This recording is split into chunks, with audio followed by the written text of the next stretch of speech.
foreign trade and investment.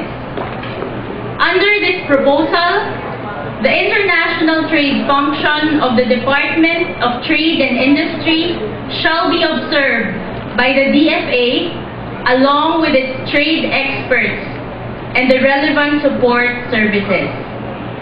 Our diplomats abroad could then have a more meaningful engagement while the DTI could concentrate on much-needed domestic trade.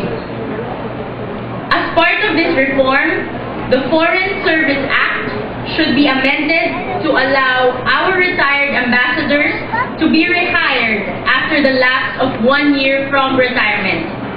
And non-career individuals who are 70 years old and above could be named ambassadors without offending the Act.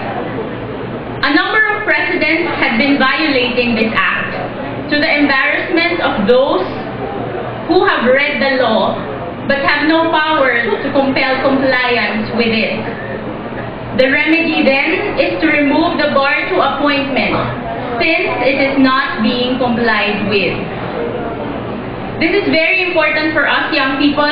It is time to enact a law that would limit any person's shares in any media organization to a certain percentage as may be determined by Congress, provided that such shares shall be limited to not more than one form or class of media.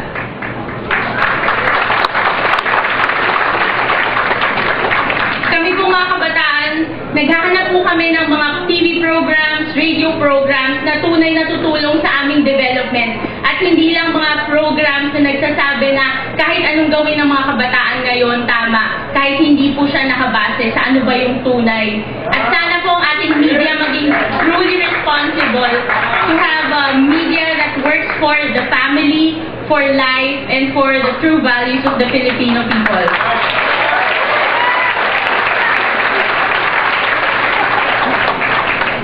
It is time to enact a law prohibiting direct sterilization, the distribution and sale of abortifacients, except upon a doctor's prescription to carry out a procedure having nothing to do with the termination of a pregnancy, and prescribing the strictly factual labeling of contraceptives and indicating their possible side effects.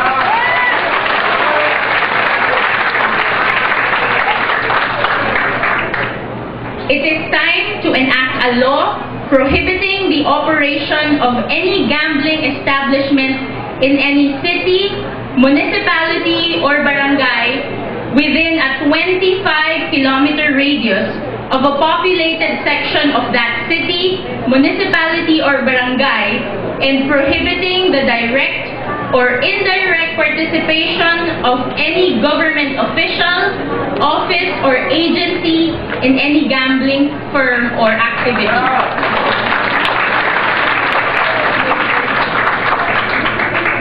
We have already advanced these proposals as an earnest of our effort to help the President succeed, our President.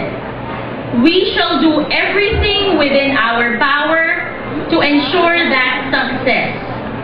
But we would ask the President to share our conviction that we can only do even the impossible if everything we do is grounded on what is right and good, and not just on what may be fashionable or politically correct.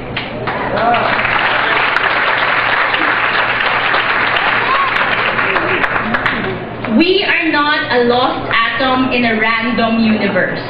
Benedict XVI reminds us.